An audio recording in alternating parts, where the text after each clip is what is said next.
देवताओं ने प्राप्त किया, अमर हो गए और श्री समृद्ध से संयुक्त होते चले गए। देवों के देव महादेव कहलाते हैं। उनका एक नाम शिव भी है जो कल्याण करता है। शिव जी के नाम पर लोग कभी कभी नशा करते हैं, भांग खाते हैं, चिलम पीते हैं, हुक्का करते हैं और ये कहते हैं कि ये भोले बाबा का प्रसाद है।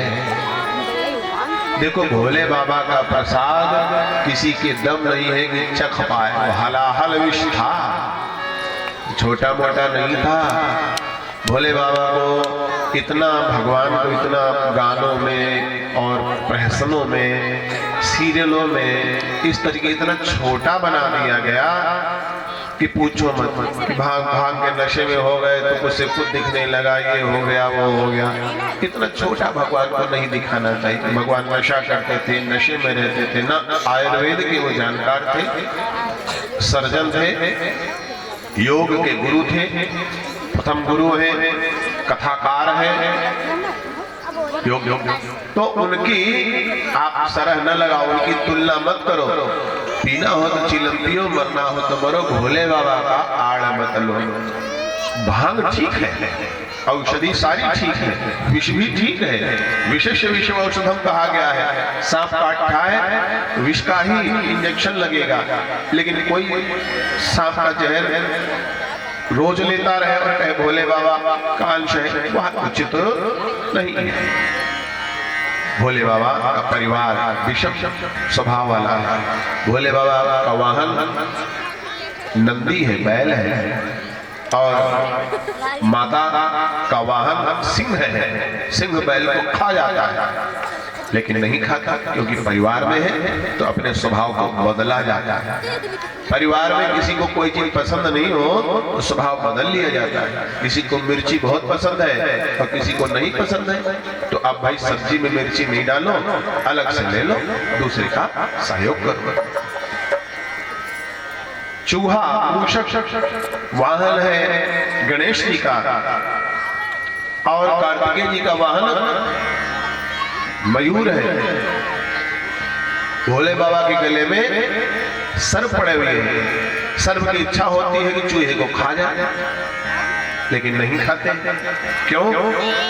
इसलिए कि हमारे भोले बाबा के पुत्र का यह वाहन है, इसकी रक्षा करेंगे। खाए नहीं, टेस्ट बदल देते हैं, स्वभाव बदल देते हैं।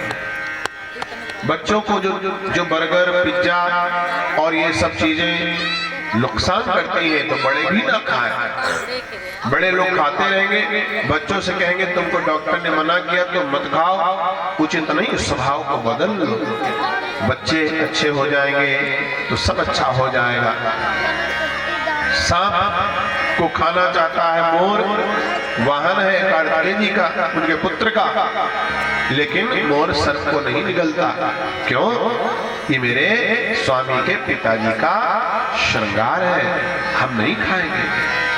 अपने स्वभाव को परिवार में एकजुटता लाने के लिए बदलना पड़ता है, तब परिवार संगठित रहता है, तब आनंद आता है। हाथ जोड़ करके पूछ रहे हैं कात्यायनी ऋषि, अगस्त ऋषि, हे प्रभु और अवतारों की बात कहिए, भगवान का तीसरा अवतार कौन सा हुआ? बोले अवतारस तृतीयो भूत वराहो युयुधे स्वयं हिरण्याक्षस्य दुर्धर्ष प्रवृत्त्या संजयस्य यः। बोले नारायण ने तीसरी बार अवतार लिया वराह का। वराह का हिंदी में उसको सूकर भी कहते हैं, सुअर भी कहते हैं। क्यों? अभी तो मछली बन रहे थे, अभी तो कछुआ बन रहे थे, अब वराह क्यों बन गए? बोले इसी की आवश्यकता थी। तब तब प्रभु धरि विविध शरीरा, अनेक शरीरों को धारण करते हैं। जाड़े में देखो मोटे कपड़े पहने और गर्मियों में हल्के कपड़े पहनते हैं, हम वही है। बारिश में छाता लगाते हैं, हम वही हैं। जैसी आवश्यकता होती है वैसा ही हम वेश विन्यास करते हैं, वैसे घरों में रहते हैं, एसी चलाते हैं या ब्लोअर चलाते हैं, अंगीठी चलाते हैं, हीटर चलाते हैं। भगवान भी देखते हैं जिससे धर्म की स्थापना हो, संतों का तराण हो, धरती को सुख मिले, गौ सुखी हो, ब्राह्मण सुखी हो, वैसा कार्य करते हैं। अब ऐसी परिस्थितियां आ गई थी कि बिना वराह बने काम नहीं चलना था। क्यों? एक राक्षस था हिरण्याक्ष, जिसकी आंखें सुनहली थी। सुनहली मतलब सोना ही सोना ढूंढता था, कहाँ माल है, कहाँ सोना है। हिरण्य माने सोना, अक्ष माने आंख, सुनहरी आंखें, सोना सोना सोना सोना। तो सारा सोना लेता लेता सबकी जमीनें हड़पता हड़पता, प्रॉपर्टी हड़पता हड़पता, सारी पृथ्वी को लेकर के जाकर सागर में छिपा दिया। आसपास तमाम सारी गंदगी फैला दी कि भला आदमी नहीं आया। अब कहाँ चला गया, कहाँ संपदा चली गई, हाहाकार मच गया। पता चला तो भगवान से पुनः प्रार्थना करी गई। भगवान ने रूप धारण किया वराह का और जा करके वहां सारी गंदगी को चीरते हुए चले गए और हिरण्याक्ष का वध किया, उद्धार किया और धरती को ऊपर ले आकर के पुनः शांति की स्थापना कर दी।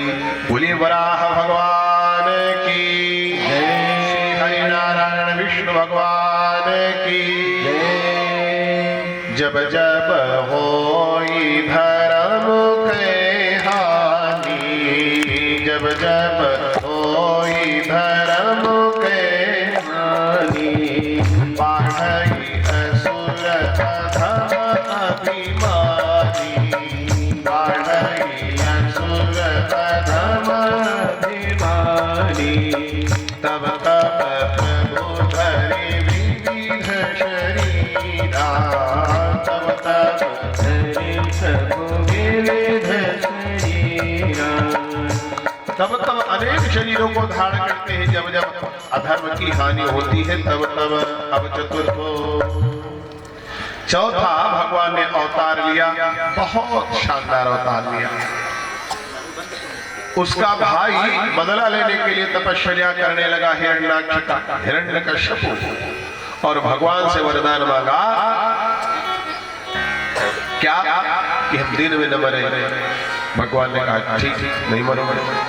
तो उसने कहा रात में भी न मरे। भगवान ने कहा ठीक नहीं मरोगे रात में भी। उसने सोचा भगवान का आगमन बड़ा अच्छा है, कुछ और भी मांग लेते। बोले अच्छा किसी आदमी से न मरे। भगवान जी ने कहा जाओ, तुमको कोई आदमी मार ही नहीं पाएगा। फिर बोले हम किसी पशु से भी न मरे। भगवान ने कहा जाओ, तुमको कोई पशु भी नहीं मार पाएगा। अब सोचने लगा कैसे मर सकते। ऐसा करो भगवान जी आशीर्वाद दे दो कि हम किसी अस्त्र से न मरे। फेंक कर कोई मार दे, भाला, चाकू, और शस्त्र से भी न मरे, हाथ में लेने वाले तलवार इत्यादि, इन सब से न मरे, अस्त्र शस्त्र से नहीं मरे। भगवान ने कहा चलो ठीक, अस्त्र शस्त्र से भी नहीं मरोगे। अच्छा भगवान जी, धरती पर न मरे ठीक, आकाश में न मरे ठीक, 12 महीने में न मरे ठीक, घर में न मरे ठीक, बाहर न मरे ठीक। अब अट्टहास किया भगवान, बाबा 2 घंटे जाओ, हम ही राजा हो। खबरदार दहलिया वालों ने इसकी पूजा करी। मेरा फोटो लगाओ कोई जगह, तेरे का फोटो हटाओ, ये सब भोले भोले सब हटाओ, सब झंडा मैंने सब उतारो, हमारा वाला झंडा लगाओ, हम ही जो कुछ करेंगे। अब रविवार को छुट्टी नहीं होगी, हम जब चाहेंगे जब छुट्टी होगी, अब जो हम चाहेंगे वही होता रहेगा। बस सब करने लगा। अब उसके ही घर में भगवान का भक्त प्रहलाद जन्म लेकर के आया, और प्रहलाद अपने बेटे को भी करेगा खबरदार जो भगवान को देखा, खबरदार जो नारायण की बात करी, विष्णु मैं हूँ, नारायण मैं हूँ, भगवान मैं हूँ, मैं ही सब कुछ करता हूँ, जो चाहूँ कर लो। देवता भी भागे भागे घूमे, क्योंकि वो किसी के द्वारा मर ही नहीं सकता था, न घर में न बाहर, न अस्त्र से न शस्त्र से, न दिन में न रात में, 12 महीने में कहीं मनुष्य से पशु से मर ही नहीं सकता था। जब बहुत अति हो गई, क्योंकि उनके बच्चे ने नारद जी का सानिध्य प्राप्त किया था, संत का सानिध्य प्राप्त किया था।